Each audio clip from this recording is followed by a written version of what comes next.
Today, we're diving into the world of clairvoyance, but not in the way you might think. We're going to follow the personal story of T.L. Lobsang Rampa, from his time as a young student in a Tibetan lamasery. It's a journey filled with really strict discipline, some surprising failures, and one absolutely startling first vision. It all starts with this one line, a look back on a future trip to Shanghai. But the journey to that moment, well, that began years earlier. Not with a map, but with a crystal ball, a quiet room, and a lesson that would completely change how he saw the world. So here's how we're going to break down his journey. We'll start with an unexpected call from his guide, then we'll see him choose his special instrument and struggle through the really disciplined path to seeing. After that, we'll unpack his very first vision, look at a practical guide to the craft, and wrap up with a serious warning for anyone who might be curious enough to try this themselves.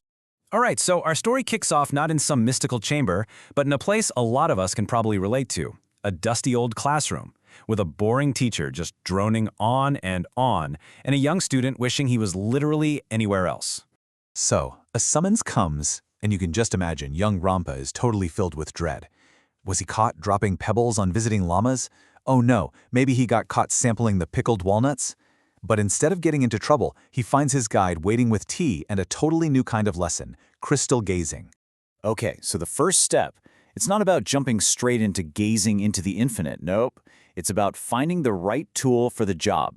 And for that, they head to the lamasery's storeroom, a place just filled with all these instruments of divination. I mean, just picture this room. You've got planchettes for automatic writing, tarot cards, black mirrors, the whole shebang. But the focus is on the crystals. And the instruction he gets, it's simple, but it's pretty profound. He's told not to just pick one that looks cool, but to pick one that feels harmonious, one that resonates with him on a personal level. And right away, Rampa is drawn to this one big, flawless rock crystal sphere. And his guide's reaction says it all. Turns out he's chosen a legendary piece, once called the Magic Ball, with a history that goes back for centuries. You can see that connection between the seer and the instrument is there right from the very beginning. But choosing the crystal, that turns out to be the easy part. Because as the author makes crystal clear, what comes next is a period of really intense and rigorous preparation. Seeing in this tradition isn't something you just wish for. It's a skill that demands serious discipline. I mean, this preparation regimen was super strict, and it went on for 2 whole weeks. It involved taking these purifying herbs, resting his eyes every day under a black cloth, practicing very specific breathing patterns, and just maintaining perfect cleanliness. The whole point was to get both the body and the mind ready to become a clear channel for whatever visions might come. And after all that work, his first attempt? A total bust. As he's gazing into the crystal, he gets this sudden feeling like he's falling right inside of it. He jumps back in surprise, and just like that, the connection is snapped. Any little shock, any sudden reaction, and boom, the lesson's over for the day. Okay, so after that first failure, he doesn't give up. He tries again. But this time, he's kind of prepared for the strange feelings, and he's determined to push past that initial shock to see what's on the other side. And then, on the third try, it happens. The inside of the crystal just fills with this swirling white smoke, like a curtain. Remembering what his guide told him, he mentally pushes his consciousness forward. He feels that same terrifying sensation of falling, but this time, he doesn't pull back. He goes through. And just like that, he's not in the room anymore. He's looking out onto this huge expanse of dark water, way more than he's ever even imagined. And there on the water is a huge monster, like a fearsome fish, moving along, with a black pipe just puffing smoke into the air. And then, to his complete amazement, he sees these tiny little people just walking around on the back of this fish. Now, for a young man from the mountains of Tibet, this is a completely bizarre alien sight. What he's seeing, for the very first time, is a river steamer. And then the vision gets really personal, and honestly, pretty terrifying. He sees a man who looks exactly like a younger version of his own guide, walking right towards him. But the man doesn't stop. He walks straight through him. The shock is so intense that Rampa cries out, and the vision just shatters. So here's the twist. His guide explains that what he saw wasn't the future at all.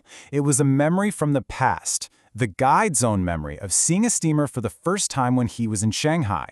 The experience was so powerful that it left an energetic impression on the crystal. And that's the impression Rampa had just tapped into.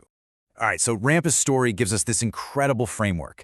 And now the count kind of pivots from his personal story to more of a practical guide, laying out the rules for the craft of scrying, which is basically the art of seeing visions in a reflective surface. And what's really interesting is that it's not just about the classic crystal ball. Natural rock crystal is seen as the most powerful, but it can actually be a bit too much for a novice. Flawless glass spheres are better for beginners, while a black mirror can help people who get distracted by reflections. And hey, in a pinch, you can even use a simple bowl of water. So the author actually offers a kind of simplified guide for anyone starting out. You prepare for a week by eating simply, trying to avoid stress, and handling the crystal a lot to get attuned to its energy. Then, you sit in a quiet, dimly lit room, hold it, gaze into its center, and just let your mind go blank. The key thing here is patience. A vision can't be forced. It has to be allowed to appear. It's also super important to get that seeing doesn't always mean what you think it means. You might get true pictures, which are like watching a movie of what's happening. Or you might see symbols like a dagger or a hand that you have to learn how to interpret. And sometimes you don't get any images at all, just these strong intuitive impressions or a feeling of just knowing something. And finally, and this is really important, the text gives a very clear, very serious set of warnings. This is not a practice you should take lightly or treat like it's just some kind of party game.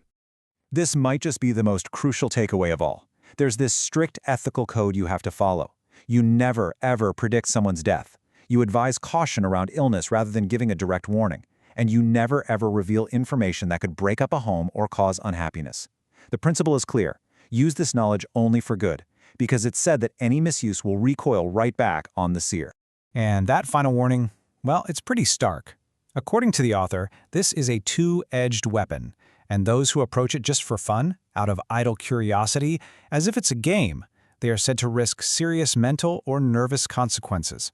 It demands respect, pure motives, and a really deep sense of responsibility. And all of this really leaves us with one final thought to ponder. If an instrument like this could show you a memory from the past, or even a glimpse of the future, is the real challenge actually seeing it? Or is the far greater challenge knowing what you should do with that knowledge?